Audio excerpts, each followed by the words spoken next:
Perkenalkan, nama saya Maria Natalia Nunabero, NIM 1904060261. Di sini saya akan menjelaskan kutu putih, hama kutu putih pada tanaman jeruk.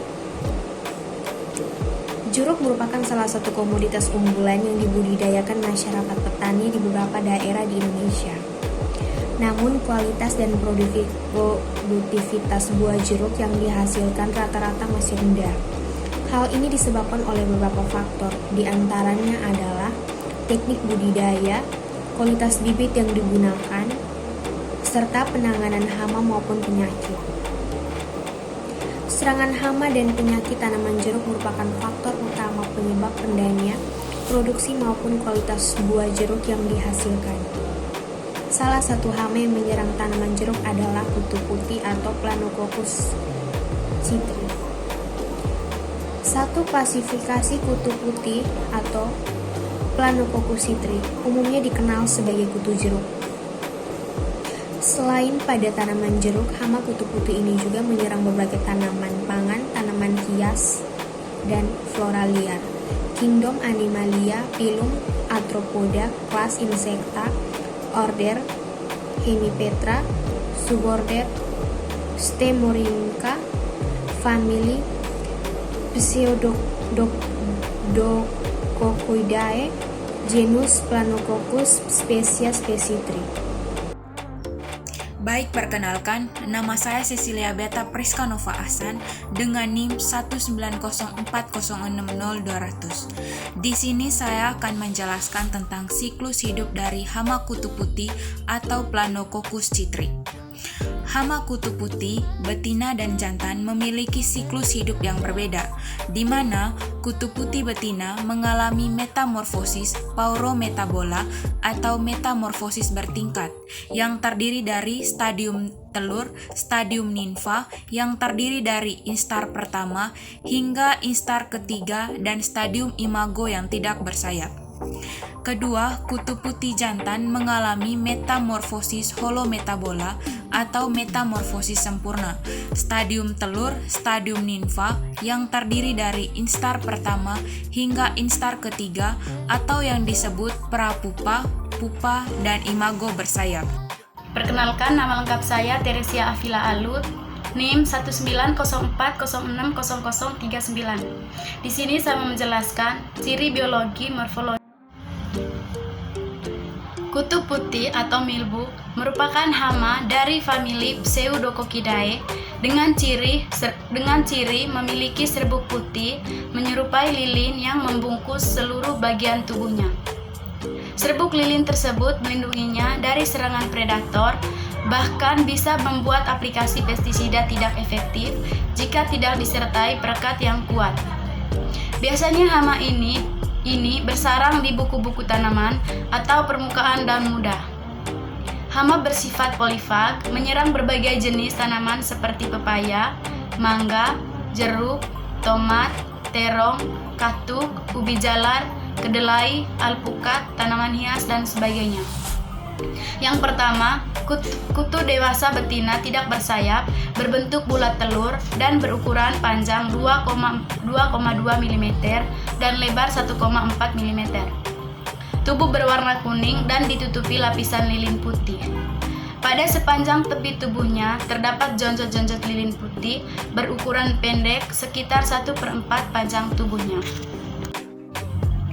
Yang kedua, telur berwarna kuning kehijauan yang diletakkan dalam kantung telur yang berukuran 2-3 kali lipat panjang tubuhnya. Kantung telur tadi sebelumnya diselimuti lapisan lilin putih sehingga tampak seperti gumpalan kapas. Kantung telur terbentuk pada bagian ujung bawah abdomen kutu betina. Kutu jantan berwarna merah jambu, terutama pada saat fase prapupa dan pupa, tetapi berwarna kuning pada saat fase nimfa instar 1 dan instar 2. Yang ketiga, tubuh serangga dewasa jantan bersayap satu pasang, berbentuk memanjang dan berukuran panjang 1,0 mm dan bagian toraks terlebar 0,3 mm. Yang keempat, nimfa instar 1 kutu putih biasa disebut crawler karena sifatnya yang selalu aktif merayap. Selama fase nimfa instar 1 dan fase awal instar 2, serangga jantan dan betina tidak dapat dibedakan. Barulah menjelang akhir nimfa instar 2, warna tubuh nimfa bakal jantan berubah dari kuning menjadi merah jambu. Setelah itu, tubuh nimfa diselubungi kantung yang terbuat dari massa benang lilin. Nimfa instar 3 pada jantan sering disebut prapupa, sedangkan instar 4 disebut pupa. Dari instar 4 inilah kemudian muncul kutu jantan dewasa. Yang kelima, kutu putih hidup di lingkungan dengan udara yang lembab. Baik, terima kasih. Perkenalkan, nama saya Kalista Betadi. Di sini saya akan menjelaskan tentang gejala serangan hama kutu putih pada tanaman jeruk. Kutu putih ini menyerang dengan cara mengisap cairan pada daun dan pucuk tanaman. Gejala yang timbul akibat serangan tersebut adalah daun mengkerut dan pucuk mengerdil hingga menyerupai bunga. Serangan berat ini dapat menyebabkan defoliasi atau peruntukan daun. Baik, nama lengkap saya Litviani Elisa Helson, NIM 1904060040. Di sini saya akan menjelaskan tentang pengendalian terhadap hama kutu putih. Pengendalian terhadap hama kutu putih dapat dilakukan dengan berbagai cara. Yang pertama, pengendalian secara mekanis. Yang kedua, pengendalian secara biologis. Dan yang ketiga, pengendalian secara kimiawi. Yang pertama, pengendalian secara mekanis untuk serangan ringan. Dilakukan dengan membersihkan kutu putih dengan tangan atau kuas, memotong daun yang terserang, dan menjauhkannya dari lahan. Untuk serangan agak berat, dapat dilakukan dengan penyemprotan air sabun 1-2%, menggunakan semprotan bertekanan tinggi, dan juga menggunakan mulsa plastik.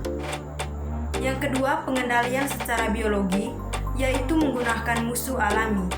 Dan saat ada 4 jenis yang tersedia secara komersial, mereka termasuk Delphastus pusillus, Macrolopus caliginosus, Caesarnea, dan Chrysoperla rufilabris. D. pusillus adalah spesies kumbang kecil yang mengkilap hitam. Kumbang ini bisa menyedot habis isi kutu kebul dengan cara menusuk. Larva dan kumbang dewasa menyantap semua tahap kehidupan kutu kebul, sedangkan C. rufilabris hanya memakan tahap larva atau tahap belum dewasa dari kutu kebul.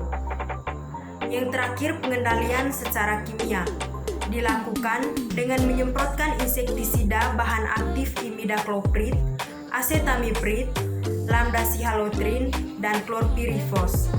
Larutan insektisida ditambahkan bahan perekat atau surfaktan yang kuat dengan dosis tinggi untuk meningkatkan efektivitas pengendalian kimia. Teman-teman, ini adalah tangkai jeruk yang daunnya sudah terserang oleh hama kutu putih. Nah, seperti yang teman-teman lihat, yang hitam-hitam itu adalah imago betina, sedangkan yang putih itu adalah kapas yang melindungi atau serat atau lilin yang melindungi telur-telur imago betina atau telur kutu putih. Nah, seperti yang teman-teman lihat, daun jeruk sepertinya kerdil dan mengering karena ini adalah salah satu gejala serangan dari hama kutu putih yang mengisap cairan yang terdapat pada daun. Mungkin teman-teman bertanya, bagaimana sih penyebaran dari hama kutu putih ini? Penyebarannya bisa dilakukan oleh angin karena telur imago atau pada saat instar 1 sampai instar ketiga sangatlah ringan sehingga mudah terbawa oleh angin. Ada juga bisa didukung oleh faktor misalnya oleh burung atau burung. Misalnya burung tersebut hingga pada pohon jeruk yang tangkainya sudah terserang oleh hama kutu putih. Karena telur ini bersifat lengket sehingga sangat mudah terlengket pada kaki burung. Nah, kalau burung hinggap ke pohon yang lain, otomatis pohon tersebut terkena atau terserang hama kutu putih.